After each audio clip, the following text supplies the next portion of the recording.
All right. Good evening, everyone, and welcome to Science Pub, where we're taking research from the top minds at Oregon State University and connecting it to our virtual friends and community members.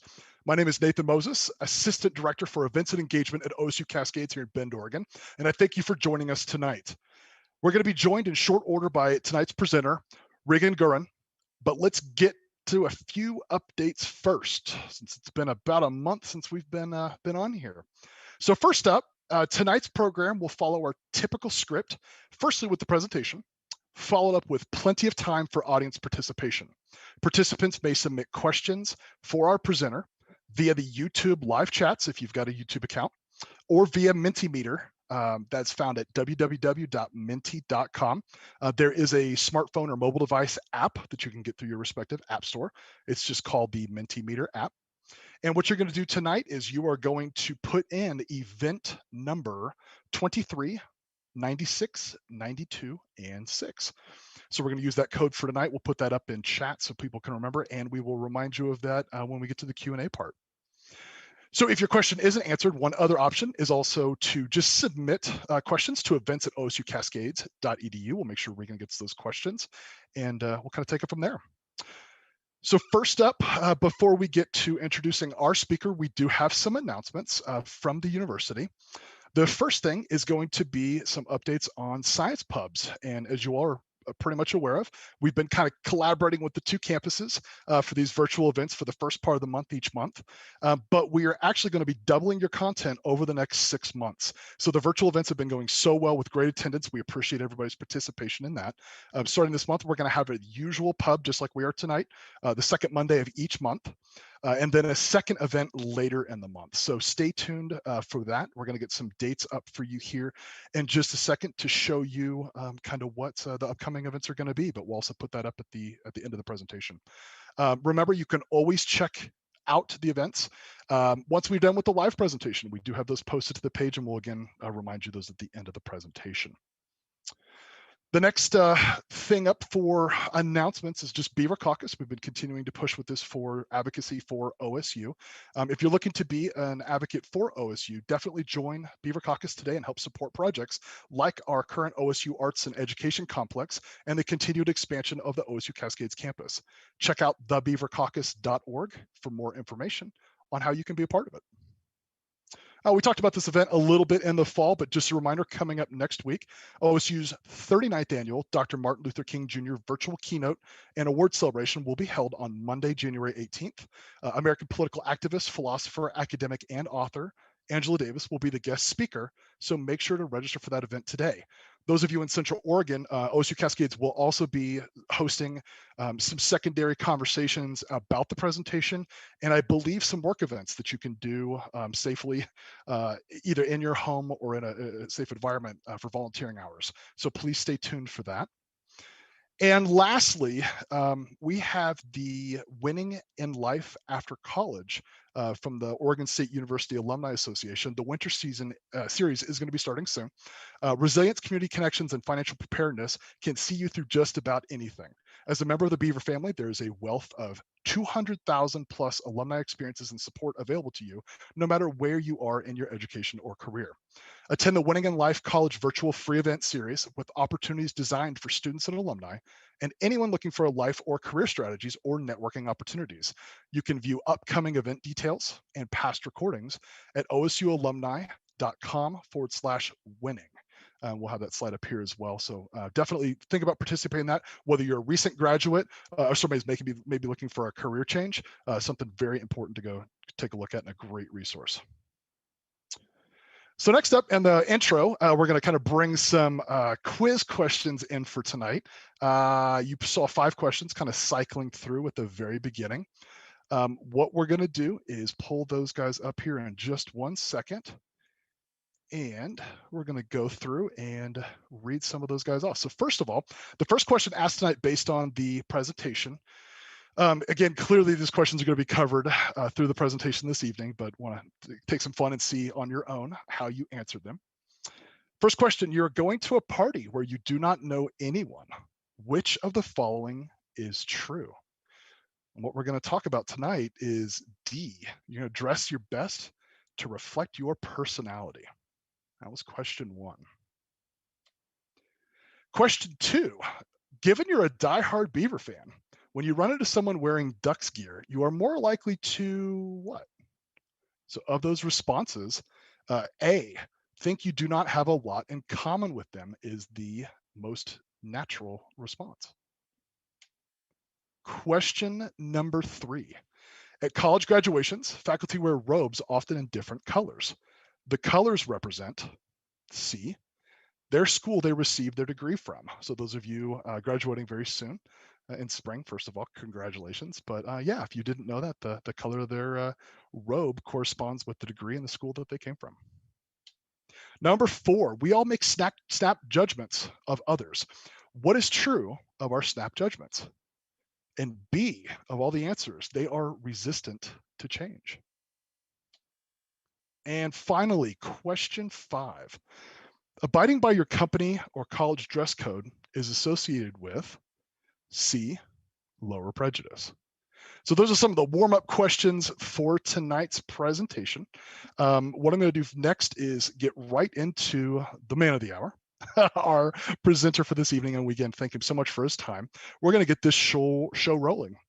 So I'd like to officially welcome Reagan Gunring, a social psychologist by training, who conducted research encompassing social health and pedagogical sociology. I'm sorry, that's psychology. He had over 100 articles published in peer-reviewed journals and has co-authored, co-edited 15 books. He is founding co-editor of APA's journal Scholarship of Teaching and Learning in Psychology, co-chairs the APA General Psychology Initiative, and is currently past president of PsyChi, the International Honor Society in Psychology. At Oregon State University, he's the interim executive director of the Center for Teaching and Learning, professor of psychological science, and director of the General Psychology Program. Reagan taught at the University of Wisconsin-Green Bay for 20 years before moving to Corvallis, Oregon in 2019. While at UWGB, he served in many different roles, including Associate Dean of the College of Arts, Humanities, and Social Sciences. He was a department chair of Human Development, the co-director of the university's Teaching Scholars Program, and on the University of Wisconsin System's Office of Professional Development Executive Committee. He has consulted with and conducted workshops at numerous teaching and learning centers, both nationally and internationally. So we're very, very happy, clearly, to have him part of the OSU system now. And Regan, I will turn it over to you now for your presentation. Thank you. Thank you so much, Nathan. All right, everybody see me see the slides well, I hope. I will stand by for anything to the contrary. First off, let me say it is absolutely wonderful to have this opportunity to talk to all of you. I want to add to something Nathan said. I'm going to make it even easier for you if you have questions. If you have any questions about what I'm going to talk about in the next 40 or so minutes, you can just email me at the email address on your screen. If you're on Twitter, follow me on Twitter for a lot of neat social psychology and prejudice and racism and sexism research, or just about any questions that you have. Please feel free to get in touch. So we'll take off the middle person, get in touch. If you want more on the research that I do, my website, reganwurung.com, has a whole bunch of other studies and background information, and also a whole bunch of resources, especially for the students out there, but for everybody else as well. So just an absolute thrill to be here. I want to start you off by taking you on a little trip. Nathan mentioned that I spent 20 years or so at the UWGB, which is the University of Wisconsin in Green Bay. 20 years in Wisconsin. I can tell you that I am just loving being in Oregon. This is my second winter in Oregon, if winter is even the term to be used after you've spent some time in the Midwest. But I want to tell you a short story about something that happened to me in Wisconsin that really underlies and gives you a feel for a lot of this research and maybe the intuitive idea for what's going on here. So here's the scenario. It was the 4th of July. It was the 4th of July just a few years ago, and my family and I took a trip to northern Michigan. And there's Wisconsin, and above Wisconsin, you drive a little bit. There's a little bit of Michigan up there. It's called the UP, the Upper Peninsula. And we spent the 4th of July there in this very, very little town that, there are this is absolute natural stuff there, painted rocks, so on and so forth. But on this 4th of July, as we drove around the UP, the Upper Peninsula, we decided to go have dinner at this even smaller town. And we drove into this town, and it was interesting because as we looked around, we noticed there were a lot of people. It was the 4th of July, but there were mostly actually exclusively white individuals. And I should say my family, we're a mixed race family. I was born and raised in Bombay, India. So I'm Indian heritage, East Indian heritage. My wife was born in Ohio and raised in Charlotte, North Carolina, and she's white. So here we are, this brown guy and this white woman with their mixed race kids. And, I've been brown all my life, and I don't really notice it as, I don't notice reactions as much anymore. But my wife stopped me at dinner, after dinner, and said, "Regan, did you notice that everybody seems to be looking at you? And, they're just like they've never seen a brown person before." And I said, not really. And she said, "Well, I'm sort of uncomfortable. There's a lot of attention. They're looking at the kids, they're looking at you and stuff like that." And then I thought, I wonder if they would look at me a little differently if I was wearing this. And for those of you who don't know what that big G is, that's the sign for the Green Bay Packers. I spent 20 years in Green Bay, Wisconsin, and they happen to have an NFL team. Last night was the first weekend of the NFL playoffs. There were 12 teams. Now there are 8. The Green Bay Packers were first seeded, and they have a playoff game at Lambeau Field next Saturday against the Rams. And I apologize to all Seattle and San Francisco fans who are not in the best mood after the weekend. But yeah, the LA Rams go to Green Bay next weekend. Now, the Packers are a big deal in Wisconsin. And I wondered if I wore a Green Bay Packer shirt, would that change how many of those individuals would view me, given the fact that, yes, even though it's the UP, you would think Lions fans. No, there are a lot of Packers fans there, and I saw so many Packer shirts. That's the notion here, is when we wear something, people make those snap decisions. They make those snap judgments. And sometimes just the clothing we have on can completely change what people think about us. Sometimes for better, sometimes for worse. And that's exactly what I want to talk about today. So there's this notion of, if you saw a person of color in wearing a shirt that supported the same team that you do, will you feel more positive towards them? I tested that, and the answer coming up in about 20 minutes, so stay tuned. I've shuffled, let me deal. I'm going to be talking about prejudice and clothing and how all these things go together. And I have 3 main parts to this short talk. I'm actually going to end this talk with trying to figure out how to diffuse prejudice, right? Prejudice exists, we know it. We know it exists, right? But I'm going to end talking about attempts to diffuse it, right? Before I get there, walking backwards, I'm going to talk about show you some evidence, some strong empirical research evidence for prejudice and sexism. And I'm going to start by giving you the context, by giving you these different parts of the puzzle. All right. So parts of the puzzle, evidence for sexism and prejudice, and then we'll get into actually making sure we can see what we can do about that. All right. So that's the story. Hope you're good with it, because that's the way I'm going. All right. All right. So part 1. What are these main pieces that go together? Well, it all starts with clothing. That's a main part. That's a main part of my title. As a social psychologist, I've been absolutely fascinated by how clothing can lead to impressions, and I'll give you some of that research in a second. I think all of us know that what we wear makes a difference, but I think what many of us may be really surprised by is the fact that we can change impressions by subtle changes in clothing. Mark Twain said, "Clothes make the man. Indeed, naked people have little or no influence in society." And that notion of influence on society is actually something that you see when you look at the history of clothing and the uses of clothing. For example, when you go really far back and take a look at Egyptian hieroglyphics, you see that there are some clear-cut differences between who wore the adorned clothing and who didn't. In this picture here, these are the rulers fully dressed with a lot of adornment, and the slaves who are soon wearing next to nothing. Again, clothing gave you your rank. Clothing suggested how much power you have, and the type of clothing made a big difference. And it's not just Egypt. You see this in China.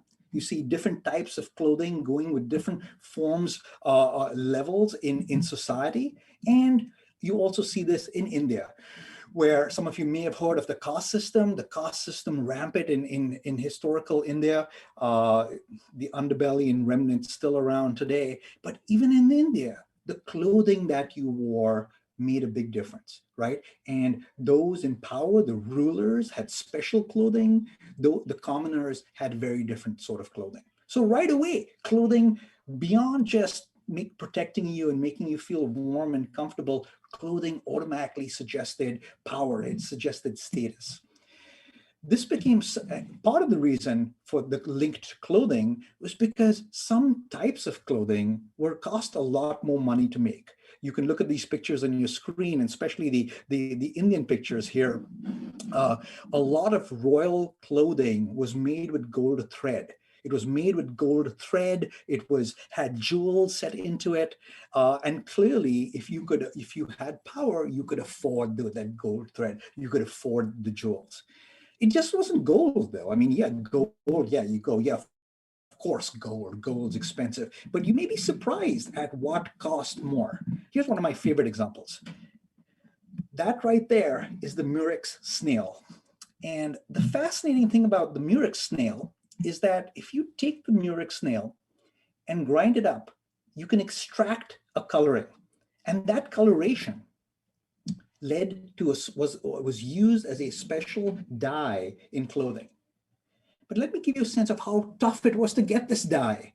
For 2 grams of a special purple that was called Tyrian purple, for 2 grams of Tyrian purple, you had to find and grind up 12,000 Murex snails. Think about it, 12,000 Murex snails, 2 grams of Tyrian purple.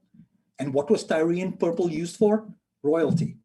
Nathan mentioned that one of those questions about robes at graduation. All of us faculty, we wear the robes of the colors of the institutions that gave us our degrees. I got my degree at the University of Washington up in Seattle.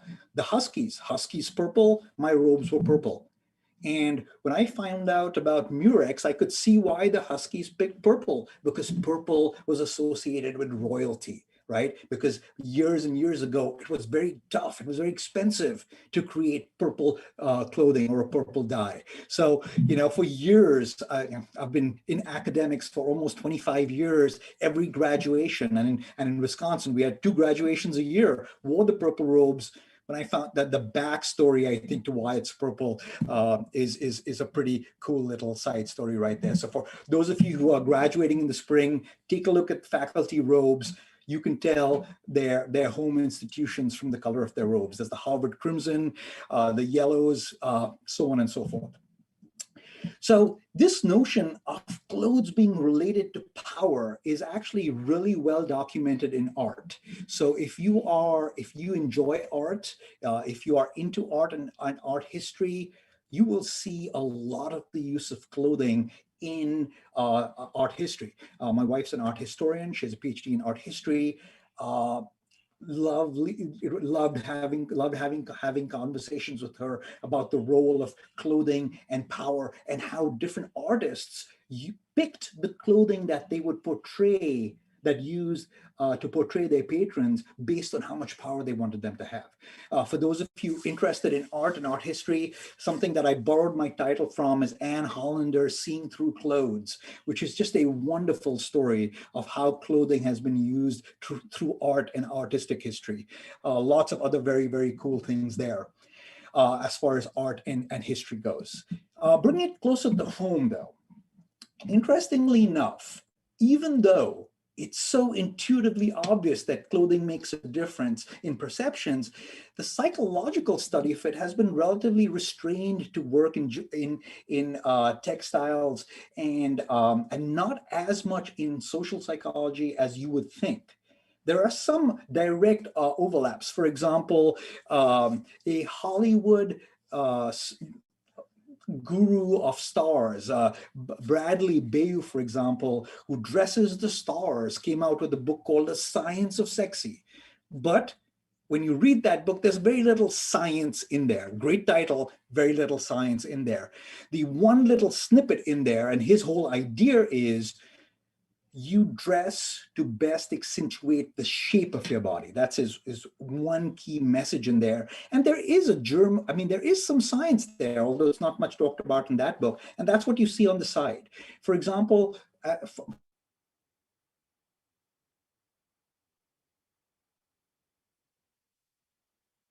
okay, from a scientific standpoint, we know that waist to hip ratios, the shape of your shoulders to your waist to your hips, can make a difference in how you're seen. And what Bayou suggests is you should dress to men, you should dress to make your shoulders look bigger. Women, he says, you should dress to make your hourglass shape look more hourglass, right? And that sounds like a straight sexist statement right there. But interestingly enough, evolutionary psychology and evolutionary theory suggests that that hourglass shape is linked to fertility, is linked to reproductive success, and is around the world taken as a symbol for more attractiveness and better health. So a little bit of science there, but not really, as much as I would like to see before I go and change what I wear.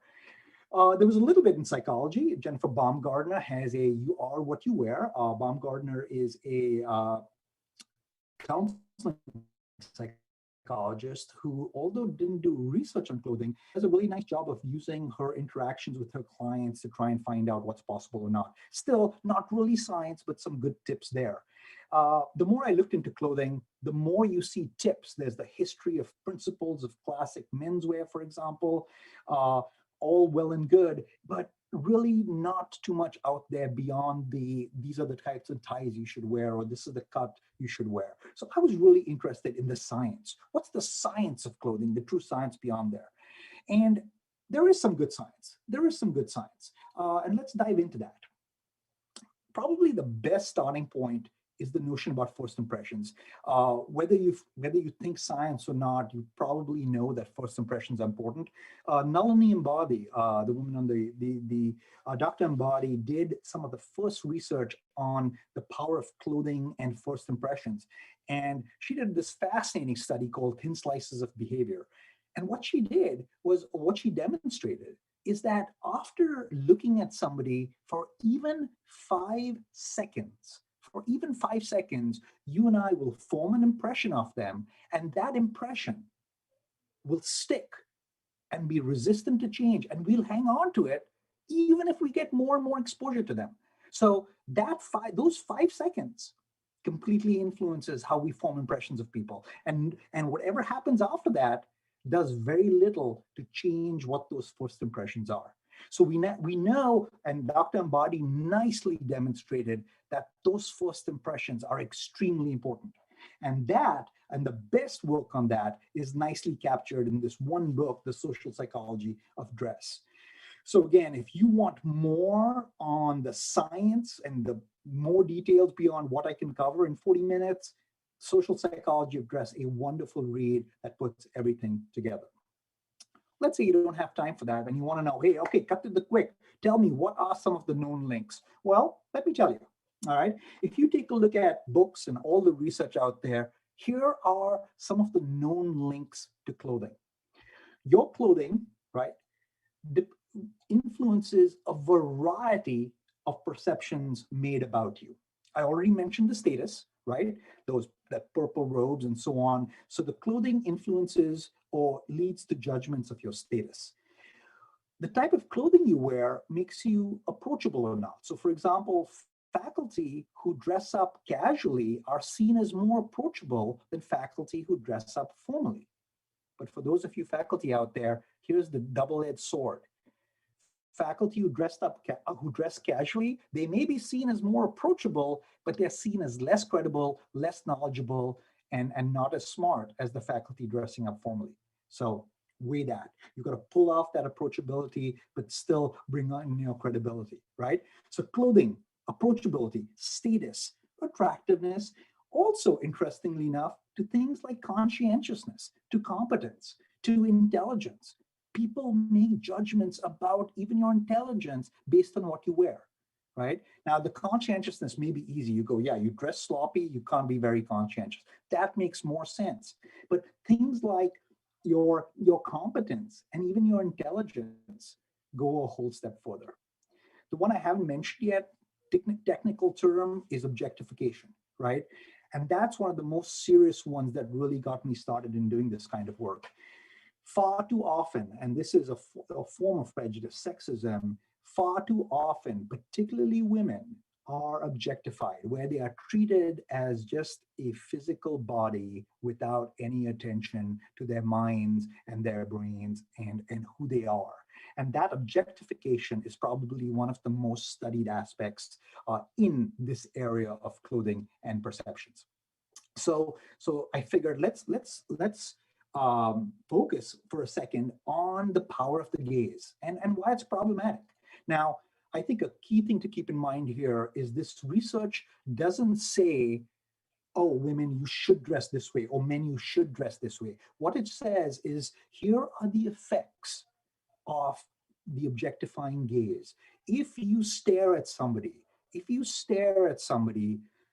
and focus on their body, basically it can lead to this whole range of problems. Women in particular who experience the objectifying gaze do not perform as well on exams, have interference with thoughts, have anxiety about their physiques, experience body shame and low self-esteem, and in some cases with prolonged objectifying gaze, even experience depressed mood, right?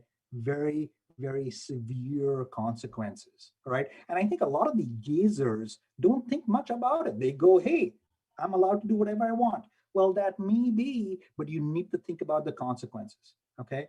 You got to think about what's happening to other individuals. And I think a big problem we have in society right now is, instead of paying attention to the person perpetuating the gaze, we spend too much attention on the person wearing the clothes.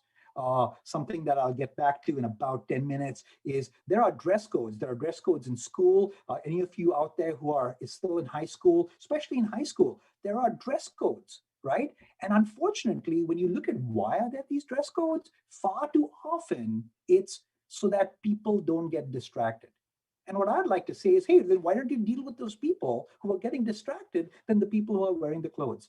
There's a lot of sexism even right there in the dress codes. And good news for all of us here in Oregon. Oregon's one of the leaders in making non-sexist dress codes, but more on that later. Bottom line here, by being gazed at, it can influence how you feel about yourself, and not in a good way. All right, and I'll show you more of that in just a second. So basically, to summarize and close my first main part, I look at the influence of clothing, and I realize that how we view people with certain clothes is due to our conditioning. It activates certain images that we have, and schema activation is where seeing somebody dressed in some way makes us think of a whole bunch of related things. But it leads to stereotyping. It leads to implicit bias, where we may be biased against that person without even realizing we have that bias. And of course, the big picture is it then goes to prejudice, and that's really what I want to tackle and get to the bottom of. So that's part one. A lot of those pieces that go together. What I'd like to do in part two is show you some data, give you a sense of how science is done to tackle and examine this issue. A lot of this, I'm going to talk about a bunch of different studies. They're pretty funky studies, and again, if you'd like more on any one of them, you could either, on most of them, I have the citation for where it was published, so you can find out some more. Or if you don't even want to worry about that, email me. I'll send you all these slides. I'll answer any more questions that you have. When you look at all these studies, though, I want to first give you sort of the general overview of how I did it. Most of these, actually all of these studies are done at universities. The bulk of these studies were done in Wisconsin. They were all done online. The average age of the participants is 18 to 24. They're primarily white women. And I used what's called, for you technical folks out there, a between group design, where in most cases, one group of participants saw one type of picture, another separate group of participants saw a variation of that picture. And you'll see a little bit more of what that means in just a second, okay? In general, participants looked at a picture, rated it on a whole bunch of different items. So again, I'm going to show you a range of studies with some main questions and some findings. I'm not going to get down into the weeds. I'll highlight most of the findings that I talk about verbally are statistically significant. So I haven't cluttered things with p-values and things like that. And if anything is not statistically significant, I'll mention it. But I do mean in most of these cases, statistical significance. So Exhibit A, this was one of the earliest studies that I did on this. I took Olympic athletes, and I had two groups. One group saw the athletes in their with their medals, with their so this is Amanda Beard, a swimmer, showed her in her Olympic pose, and then another group saw exactly the same people in a publicly available provocative picture. So for example, the picture you saw at the bottom is the same Amanda Beard, but a photo shoot shot she did for some, again, magazine that was easily available. So this is not something covered up someplace. No, it's a provocative picture she took, did this for a bunch of different athletes, and then basically said, are how these strong women are viewed, does it vary based on whether you see them provocatively or not? And the bottom line is yes, in a big way. When seen provocatively, the group that only looked at the provocative pictures rated the athletes as more attractive and more sexual. Now you may say that's not a bad thing, but look at the other side. They were rated, when viewed provocatively, these strong women were seen as less determined, less capable, and less intelligent. And a finding that I didn't put in here, but still amuses me in some way, is that those athletes were even seen as less American. All right, day and night. Now again, people can wear whatever they want. What the data shows is that when you see these kinds of differences, the viewer, strangers, view them in this different way. Okay, and there's a number of different supporting bits of evidence for this. In this next study, we looked at subtle changes, right? This was published much more recently. We looked at subtle changes, and and I'm going to put all of it down here. We took working women, and we modified what they wore, and we modified two things. We modified the number of buttons that were on their work outfits and whether they wore a camisole underneath or not. Those subtle changes made a difference in how they were viewed. Two in particular are really interesting. Intelligence, right? Intelligence. These working women, all the same women, both groups, there were two groups, so the same women. But when the women were seen without, and here's the key, without a camisole and with a button missing, they were viewed as less intelligent. Power is even more interesting, right? The woman who was viewed as most powerful, and in a way this goes the other direction, the woman that was viewed as the most powerful was actually the woman without a camisole and with the button missing. It seemed like, oh, she must have the confidence to dress like that. Okay, again, clear cut, subtle modifications in the design of the study, and here are the pictures, led to very clear-cut differences in how these people were perceived, right? It's something as simple as context makes a difference too. In this study that was just published by my, actually that's under review by my lab, students in my lab, here we looked at differences in context, and we found that context makes a big difference.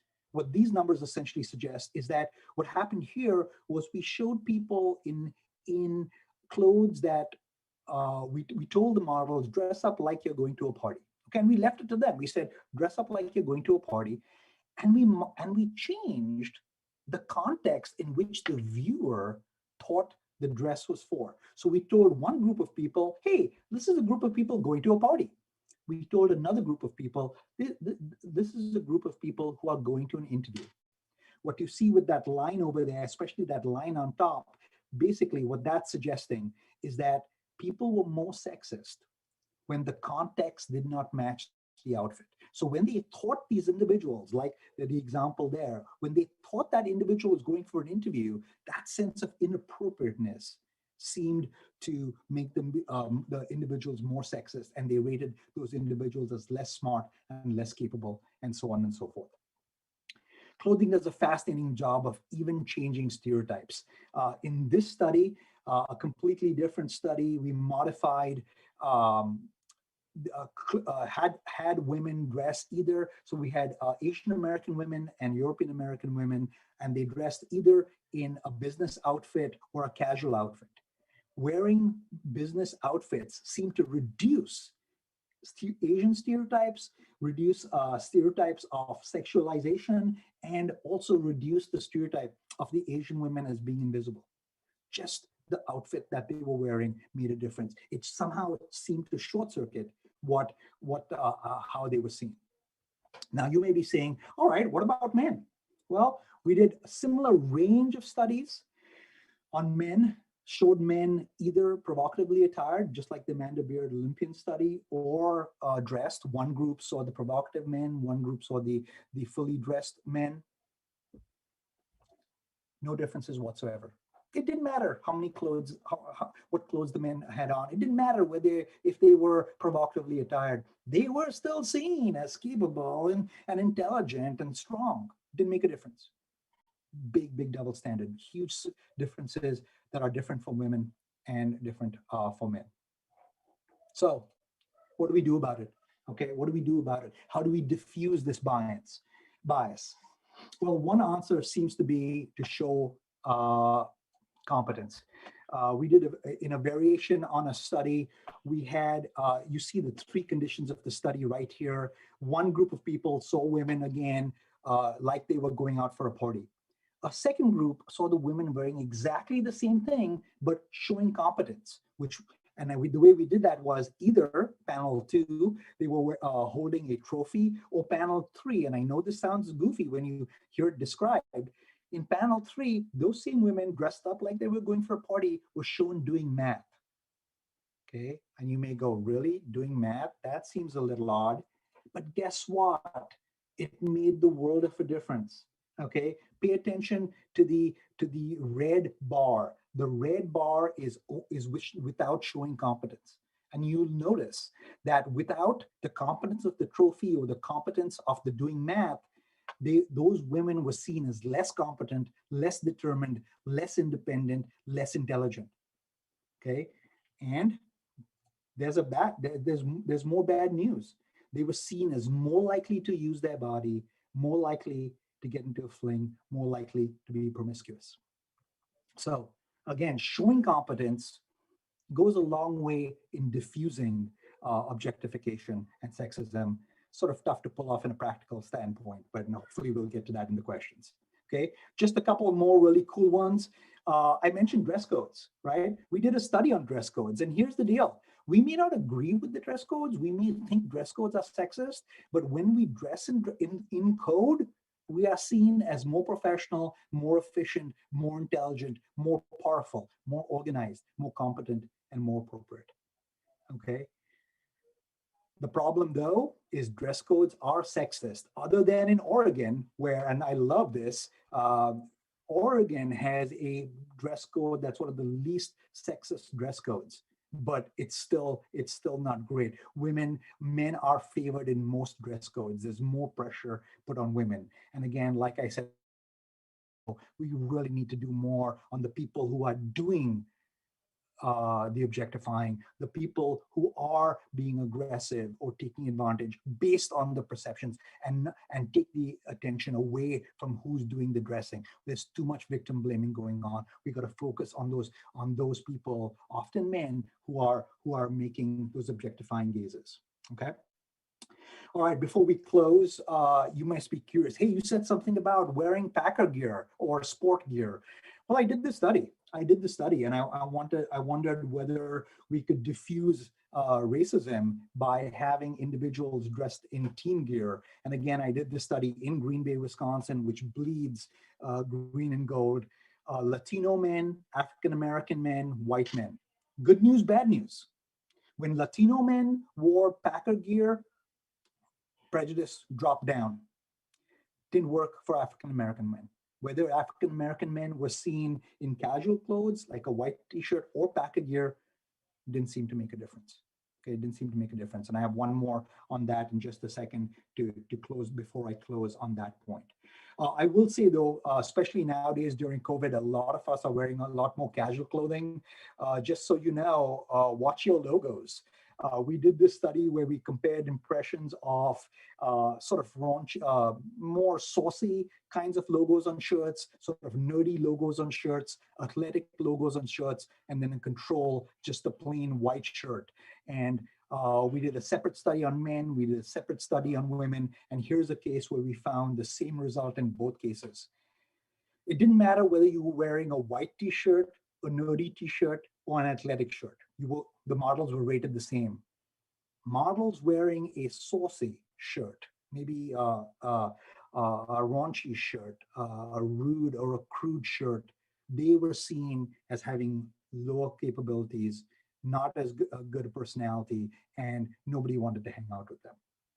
Okay, so logos make a difference, and I pay a lot closer attention to what I'm wearing on shirts nowadays. Speaking of what we wear on shirts, that's one of the as we wind down, that's something that we're working on right now.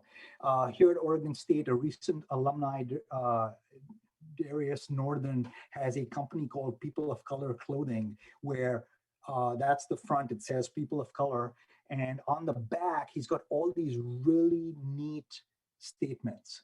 And we've got some work going on right now to go to what extent, and I've chatted with him about it. I love his process, and I'm basically right now studying to what extent does wearing a shirt like this influence the interactions between people. So this section is all about diffusing prejudice. To what extent does clothing like this, logos like this on shirts actually help to diffuse prejudice? And we'll know shortly once those studies get done.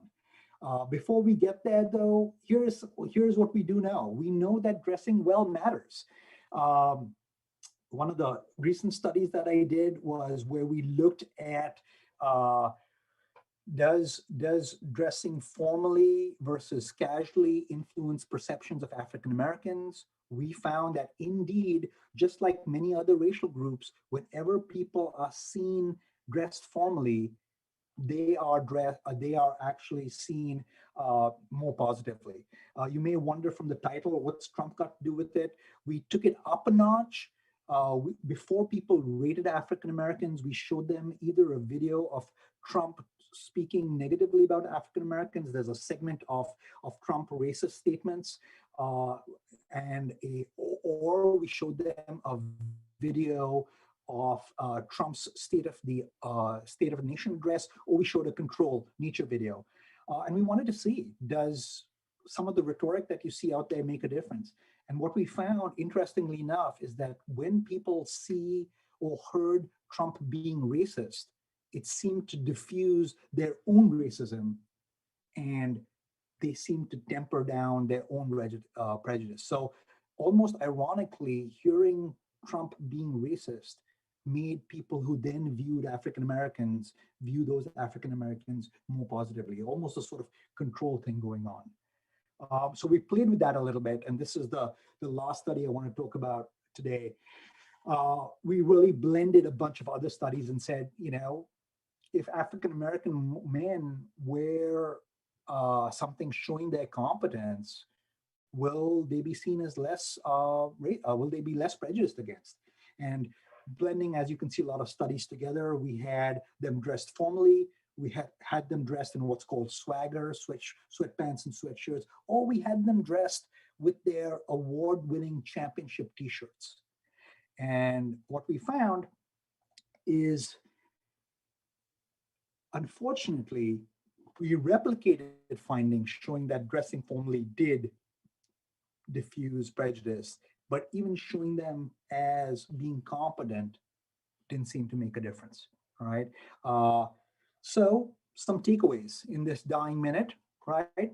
Basically, it's pretty clear that some major parts of clothing make a difference, right? Formality. You dress formally, you're on the best, you have the best chances of making good impression. We sort of know that, but the extent to which that is strong and resistant is pretty astounding and can stand up at a whole bunch of different things. As I said, these are some more of Darius Northern's shirts that we're going to test. To what extent, given that we wear clothes all the time, it's time to go even deeper into how we can really unpack what's going on. So I want to stop right there. I'm here for questions. I'm going to hand back over to Nathan. But questions on just about anything that you have from the last 35 or so minutes, happy to entertain it. Thanks for hanging in there. Beautiful. And oh, sorry, excuse me. Really, really, really good information. I think it's, for some of us, it's things that many people are faced with this in their daily life. So it's probably a very big part of their personality and the things that they have to worry about throughout the day because of the pressure that it can put on situations. So I think the research is really, really fascinating. Before we get into Q&A, just a reminder for folks that have not submitted questions yet, you do still have time to do so. The first thing up is, again, just a reminder on Mentimeter. If you haven't joined us before, just go to menti.com or get the Mentimeter app through your mobile device. And we're going to use event code 239692 and 6. Again, the Menti portal is fantastic for asking questions, but we cannot respond directly back to it like we would via YouTube. So as much as we appreciate everybody saying hi, Nathan, and hi, Regan, we can't respond back through that platform, but we'll do it through chat and YouTube. But let those questions come on in, and I'm going to get us set up again for our piece here. So looks like got a couple questions coming in. One question to kick us off is right here. So this user is asking, you talked about the experience you had in the diner that you're referring to earlier in the presentation, but I'm wondering, this person is asking what it was like growing up that got you really excited into your current field of work. So I guess, how was your passion developed for this type of research? Yeah, I think interestingly enough, it wasn't even so much growing up than my experiences teaching and in the classroom. So I will answer the growing up part though. What was really interesting about growing up is that I was born and raised in Bombay, Bombay, now Mumbai, but I was raised in Bombay, and I was raised where everybody pretty much looked like me. Sure, there were other variations and but everybody looked like me. And so when I developed my identity, I think who I was and what I looked like didn't factor into that. And the reason and that was actually really brought home to me my freshman year of college. I lived in Bombay all the way till I was 18. I came to the United States to go as an undergrad to go to college. I went to this small liberal arts college, Carleton College in Northfield, Minnesota. And I remember one of the first weeks I was on campus, an Indian American fellow student, classmate of mine, and I got chatting. And first off, we joked about the fact that as one of the few Indian Americans in the class, people would call us each other's names, right? All Indians looked alike. And I would get called his name and he would get called my name. And we joked about that. It was mostly funny. And what was key though, when I said to him, "Oh yeah, that's weird that it happens," and he said to me something that I will always remember. And this really gets to the viewer's question, is he said, "You will never know what it's like growing up in America when you're brown and not white." And I knew that I may be brown, but there is no way I could feel what he felt growing up. So that's one part about growing up. I think I grew up when I was the same. In terms of where this interest came from, there are many types of psychology. My PhD at the University of Washington was in social psychology, and social psychology focuses on the situation. What is it about the situation that determines your behavior? Um, and actually, it's one of the findings that I mentioned in this talk that really got this going.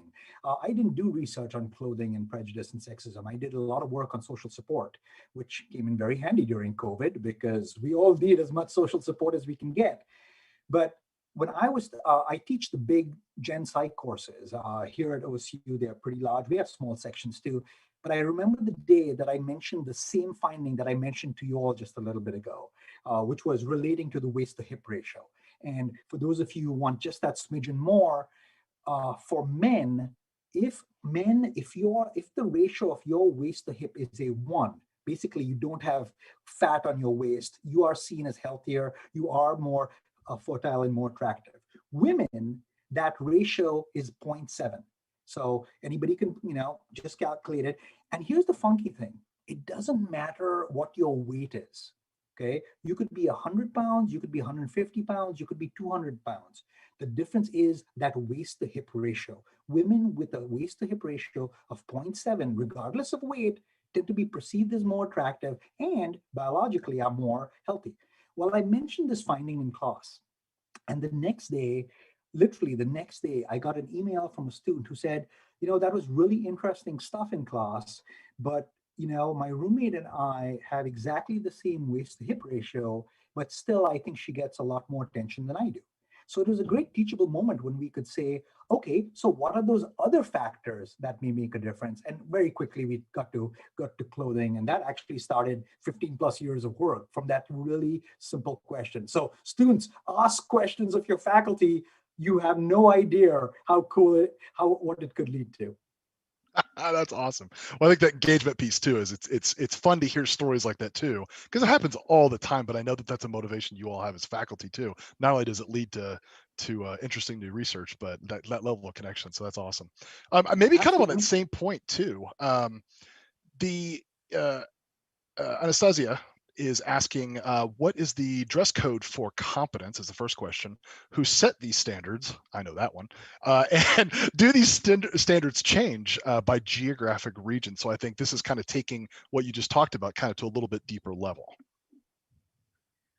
So if you were to say, hey, Regan, based on the research, what is safest to be seen as competent?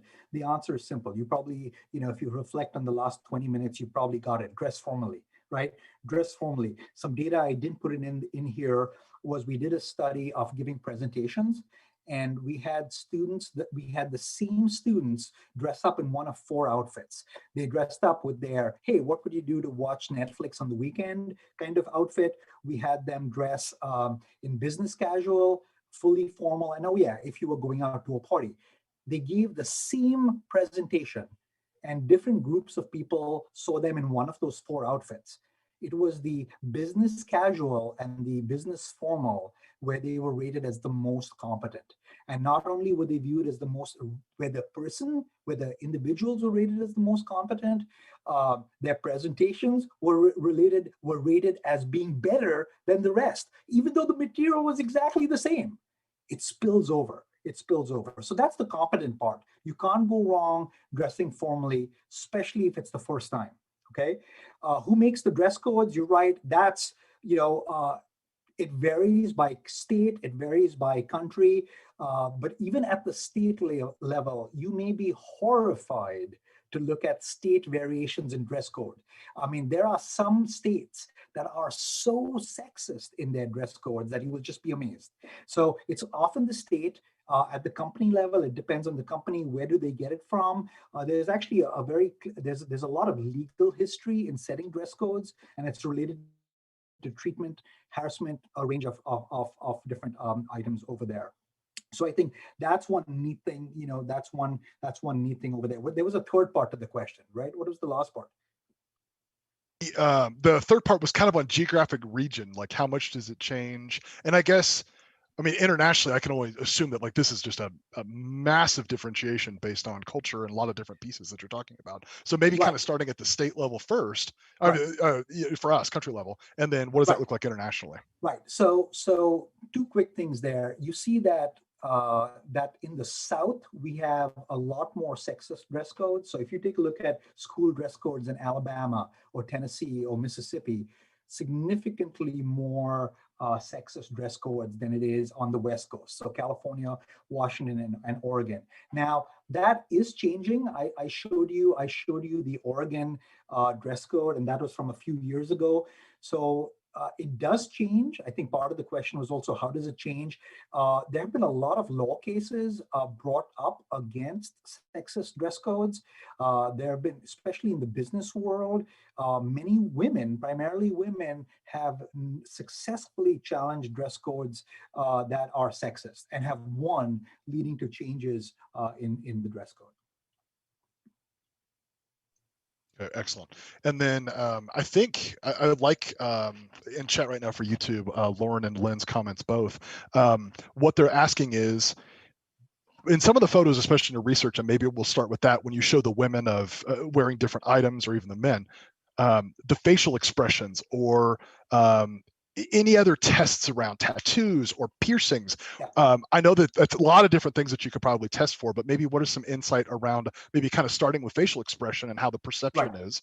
And then maybe let's take it next step, piercings and tattoos, which I think, Right. 50, 60 years ago, taboo, but Right. now are maybe, I think, perceptually a little bit more commonplace. What does that look like in some research? Right. So first off, we take care of the facial expressions by research design. So, for example, and here I showed you a lot of different examples from different places.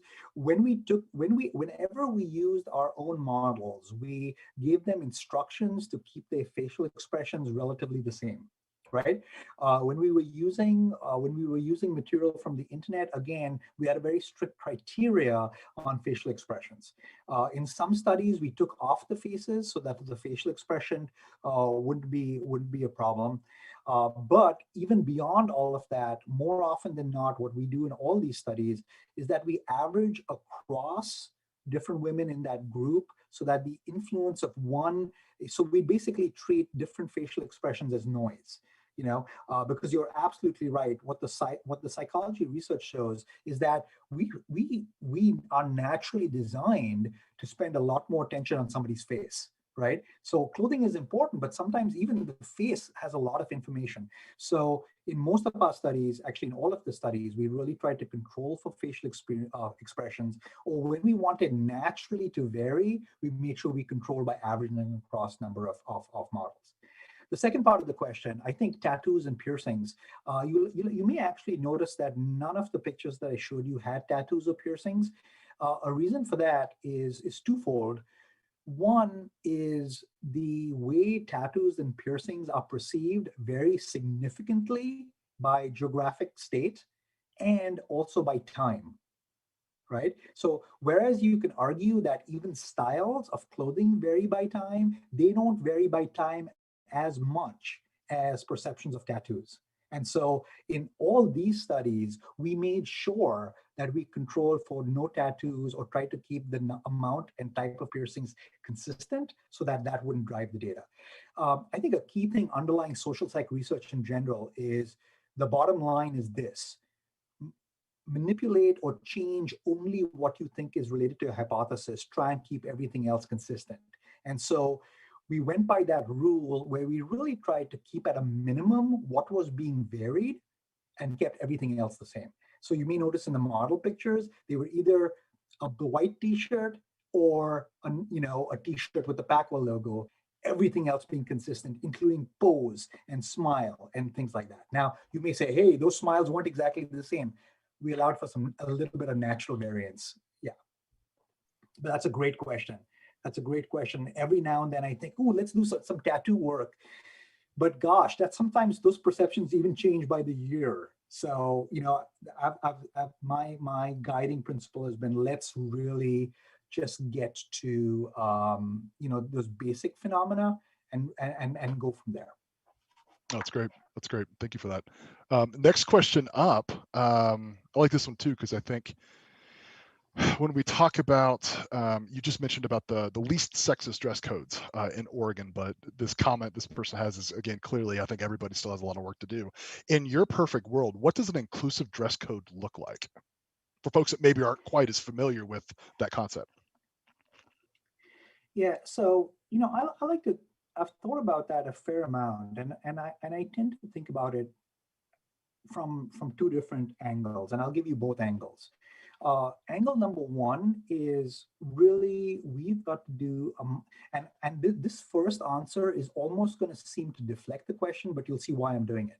Okay, I think the moment when we get impassioned and irate about how sexist or prejudicial people can be because of how people of what somebody else is wearing, I think we've got to stop ourselves from saying, let's change what they wear. And we've got to think about, why are we thinking that way? What has led us to link that outfit with a certain stereotype? The best example is the images I ended with. Uh, in the research, sweatshirts and sweatpants, for example, are clearly related to a certain stereotype. And it is a very negative stereotype if you're a black man, right? Trayvon Martin in Florida, sweatshirt. He was wearing a sweatshirt, right? And honestly, that's why in the People of Color clothing line, Northern uses sweatshirts to take that head on and say, look, it should be okay for a black man to wear a sweatshirt. So part one of my response to that is I would like to do a lot of work changing how the perceiver thinks about clothing. Part two, really answering the question, is and you answering that question is tough if I believe that one should be able to wear whatever they should, and that's what I believe. I have a daughter, I have a son, I want both of them to be able to wear whatever they want, and if you say something because of what they're wearing, I'm going to tackle you and not what they're wearing. Okay, not to be hard as dad there, but that's the deal. So, but to answer the question, I think it's got to be two things have to happen simultaneously. How we portray the meaning of clothing in the media has to change, because right now, where do people learn this? In that little graph I mentioned now 40 minutes ago, we learn the meaning of clothing by conditioning. We watch TV and we see somebody dressed in X way being treated in Y in a certain way, right? We notice who gets is treated badly. So to some extent, until we change that conditioning, changing what somebody wears and a less sexist dress code is going to be hard to come by unless we change the conditioning. So I'm really trying to focus upstream on how we make those changes. And of course, to be safe right now, formally dressing and dressing with less exposure, that's related to safer outcomes. But again, even as I say that, that seems so shackling, right? It seems so shackling, but until we change things, that's the best answer from the automatic first impression thin slices of behavior side. Mhm. And then even like the generational differences between that perception of like what is somebody in that kind of 18 to 24 group that you worked with in that research up to what is the 65 to 75-year-old, look at that perception. So I think it's a very, I mean, it's just so fascinating because as you were saying, like removing things out of your research is reducing the amount of variability. I mean, like I think we take that as such a, like looking at the title of the presentation tonight, I think people sometimes will look at that as like, oh, that's easy to do. No, it's not, because this whole like this what makes up us, what makes up this perception that people have of us is so complicated. Like it's just another level of that. Well, and I think I have to say at this point, I mean, think about what COVID has done, right? Mm-hmm. So many of us are wearing sweatpants more often, right? So, sweatpants and tights and leggings and all of that much more commonly used.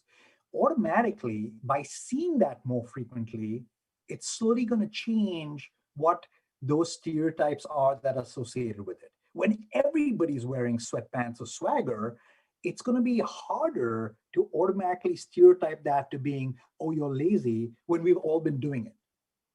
for a lot more. That's why, I mean, just the other day, I had to go to the store. I try not to, given what the rates are. But looking at some of the athleisure wear out there, you can see that even sweatpants, yeah, with a hint of styling, they're being more normalized.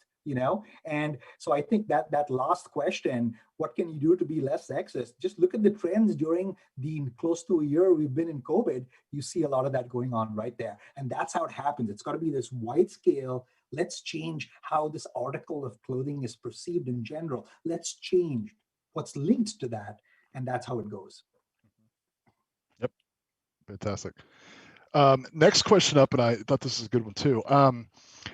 In your research, kind of how you did the tests, was there any idea of like the objectification of women by women? So I think a lot of times we make the assumption that it's a men of women. Was there objectification women of women, and was it the same effect size as how men view them? Yeah. So yes and no, and in order, that is, in most of these studies, for almost the absolute majority of the participants were actually women. Right? Were actually women. So interestingly enough, the bulk of these findings were women rating women. Interestingly enough, really great question. Does it vary by stated gender? In most of these studies, and I should say all of these studies were done using a binary gender. We haven't moved yet. We have studies in progress right now where we're looking at non-binary as well. So in these studies, looking at a binary, which is not the best way to go. In many of these studies, yes, indeed, we did find a significant, more objectification by men viewing women, but we also found the objectification in women viewing women. Was the effect size for the men effect stronger? In some of these studies, yes, but there wasn't a clear-cut pattern across. But quite honestly, in many of these studies, we didn't have a large enough sample size of men. And that's just how sometimes collecting data in college setting works, is we tend to have a disproportionate set. So in the studies that we did have a large enough number of men, we used it as a subject variable or to tease out whether men made a difference. And yes, it was always significant. We also, something I didn't mention, we also controlled for the trait of sexism. There are some really good scales out there to measure sexism, and in every one of these studies, we controlled for pre-existing sexism and control for that. So what you're seeing here is after controlling for a person's sexism as measured by a well-validated, reliable sexism scale. Interesting. Okay. Well, I hadn't even thought about that. That makes a lot of sense. That's interesting. Well, it's the same thing with racism. I mean, all of us at some level have a level of prejudice, right? And many times we don't even know it. But let me just tell you right now, we're all prejudiced about something, right? And I think measuring that, and that's why in all the studies on race, we controlled for pre-existing racism as a control, because we know that each of us are walking around with some of it at some level. Yep. No, that makes total sense. Good question by Katie here. So kind of a couple parter.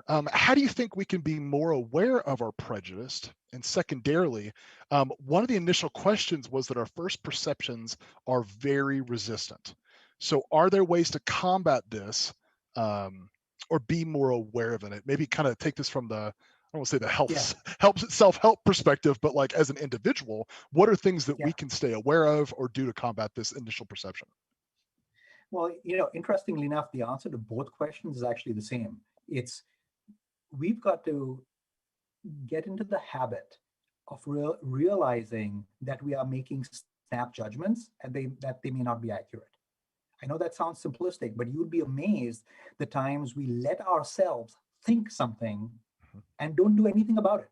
I think that's one of my personal favorites about why I enjoy being a psychological scientist is I will catch myself making looking out at somebody doing a certain behavior, jumping to a snap judgment, and then going, okay, what other reason could it be? Yep. And that's my favorite thing. Ask yourself before you say that person's so and so. Ask yourself, why else could they have done it? What element of the situation could they have made them do it? What else could be going on that made them do it? That's really the big one. I shall warn you that it gets very hard to do that when you are tired. Uh, it gets very hard to do that when you are stressed. And unfortunately, for the last 8 months, we've been tired and stressed a lot. And it's not surprising that I think more of those snap sort of judgments are made. But the key is catch yourself. Remember, to use stereotypes is natural. It is a part of being human. We are cognitive misers. There is no way we could process everything without stereotypes. They are helpful, but we should not rely on them solely or leave them unexamined. Excellent. Excellent. I'm laughing as we're kind of going through some of these for questions. One of them that came up. So you showed some young ripped dudes. What about if it was an old fat guy with some guts? Serious question. Besides first impression, but I think we talked a little bit about like the gender or demonstrated sex piece of this around Yeah. the clothing. How does age kind of play a role in, I guess, in this particular case, younger versus perceived older? So that is a great question, because not only does it highlights some big needs out there. You will actually, I think the questioner rightly points out that ripped aside, pretty much all those models were good looking and fit. And I think this goes back to the first establish the phenomena and then look for variations on the theme. So we're still in the established the phenomena standpoint. Uh, as far as the ripped, that especially as far as the men goes, we went with the ripped men because we really wanted to set the stakes up for objectification. We said, let's start with the most likely case of objectification. We didn't find it even there. So if we don't find it there, the older dudes with the pot belly, my insertion, if we don't find the basic phenomena with the ripped dudes, and that's who we're being conditioned to objectify, then we may not see it anyway. So I will say, not only are we planning studies with different age groups of models, something that your question nicely suggests is, what about viewers who are older? You know, the absolute majority of the people in all the studies that I talked about were between 18 to 24. What if somebody 50 to 60 is viewing those same images? What if somebody old, 60 to 70 is viewing those images? What if somebody 30 to 50 is viewing it? There are absolutely age differences because of cohort differences and socialization differences. So super question. Yeah. No, it's great. Yeah, again, another layer of just kind of fascination with that. Yep. I could definitely tell the audience we have some young professionals, i.e., OSU students, out there, and I think this balance. There's probably 7 or 8 questions kind of around the same idea. Being able to balance what you talked about. This kind of more professional approach to make sure that there's less of that perception issue versus hey, I want to be myself. I want to show who I am, my personalities and my dress. How does that young professional balance those two things? Yeah, I think, as I've said a couple of times, I'm a big supporter of individualism and being yourself. I think what the data shows is that there's, unfortunately, right now, that individuality needs to show itself in more subtle ways. It's not right, it's not good, but until we make some significant strides in changing how society, handles its knee-jerk reactions, that's the deal for now. So that's why you may have noticed that bottom line. There's some good news here too, by the way. So this sounds like a sort of, toe the line. No, here's the good news, right?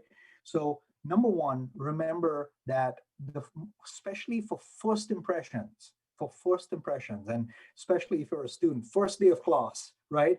First day of class, that first impression that you set will go a long way, right? So take that little extra effort the first day of class in how you dress. Take a little extra effort that first time you meet somebody in how you dress. Now, even within there, on that substrata of formality or professionalism, you can inject your bits of individuality. But the big gestalt is more professional, is more formal in there when it matters. Okay. If you're going to go hang out with a bunch of friends, doesn't make as much a difference as if you're going into your supervisor's office or your faculty member's office for the very first time, right? And here's the good news in there: this same downer is actually some good news, which is very often, as long as you make that really good first impression, you can cut yourself some slack after that because the first impression is made, and that's a nice thing to keep in mind. This next one, yeah, great response. This next one is kind of interesting because as a self-proclaimed people watcher, you talked earlier in your presentation about gazers and like that objectifying gaze, whether or not you are personally doing it or not. One thing that's come up is kind of it sounds like maybe from an advocacy standpoint, is there a way to work with people that maybe are kind of lingering gazers that they don't want to make a judgment on it, but how do you work with folks because it sounds like from what you're talking about tonight, there's a lot of things kind of moving forward front end that it's about, let's work with the folks that may not realize they're objectifying or they do realize they're objectifying. Any suggestions for that? Yeah, I think it's important to realize that, and I'll be non-technical for a second. I think it's important to realize that there are some creeps out there. Okay, there are some creeps out there, but by the same token, there are some people. I have seen people who very absent-mindedly are just staring at a certain point, and you may be at that certain point. I mean, so I think this goes back to, and this is the classic trope of being a psychological scientist. It's asking yourself, what could all the reasons be why they're doing that? I'll give you a more mundane example, but I think it's an important one. Back in the good old days when we used to walk across campus, right? I bet many of us listening had that time when we walked right by a friend of ours who didn't even look at us. And we looked at them and gave them the smile, and they just looked through us and walked on. Now you have some options. Option one is, man, I must have really pissed them off, right? Option number two is, man, they've got a lot of stuff on their mind, which one do you pick, right? So it's that combination of being open to many possibilities with that first part that you already mentioned, some education. Sometimes I think very gently saying, you're making me uncomfortable, is a worthwhile thing to do. I think people do it. Nathan, you mentioned people watching. There's people watching, and then there's the staring, there's the, whatever. I think I'm hoping that people who hear this realize, I would bet that a lot of people who do that aren't even cognizant of the fact that they're looking, maybe making people uncomfortable. Now you may go, how could you not know that? Well, some people are pretty clueless, okay? And I think more importantly, I think it's that propriety, that sense of that there's also for some there's a sense of entitlement. Hey, I can look at what I want. This is a public space, right? That's the age old, well, then you can smoke and blow your smoke right in my face too. Well, now we've got laws about that in secondhand smoke. But I think, when it gets to psychological stuff, other than the physical stuff like smoke, it gets a lot tougher. So you got, I think, patience, understanding, and I'm an optimist. I always try to start with thinking the best of people, but some out there, stay away. One of the other questions that came in, so are you aware or can you recommend any evidence-based practices, maybe, or classes in use to combat bias and prejudice, either at OSU or maybe other areas? Any really interesting programs that stand out to you? Yeah, well, I think I would urge individuals to run, not walk, over to the office, the DEI office, Diversity, Equity, and Inclusion. That website, the DEI, that's DEI, Diversity, Exclusion, and Diversity, Equity, and Inclusion. That office has a lot of information on it. We've also got a couple of different even from student services. Actually, student services is a great jumping off point as well for many resources on these kind of issues. But the DEI office is one of the best places to start because it talks explicitly about, differences and understanding of differences and being more sensitive to differences. Yeah, there's some really good work going on at OSU on inclusion and equity in particular, and diversity. And I'll say even before George Floyd, it's been really neat to see how consistent OSU has been on really tackling these issues, and we've actually just ramped it up. I'd even say from like a staff perspective, student perspective, I haven't had that, but from a staff perspective, faculty perspective, I think that's definitely something that resonates with me as well. One of the final questions, and I think around this may tie in a little bit towards that interview piece and like, making sure if you're dressing formally, that's going to be like the safest piece. Other perceptions around formal attire regarding to socioeconomic status, are there certain situations in which you need to stay away from that because of that impact, as this particular viewer puts it, not wanting to appear too arrogant or haughty?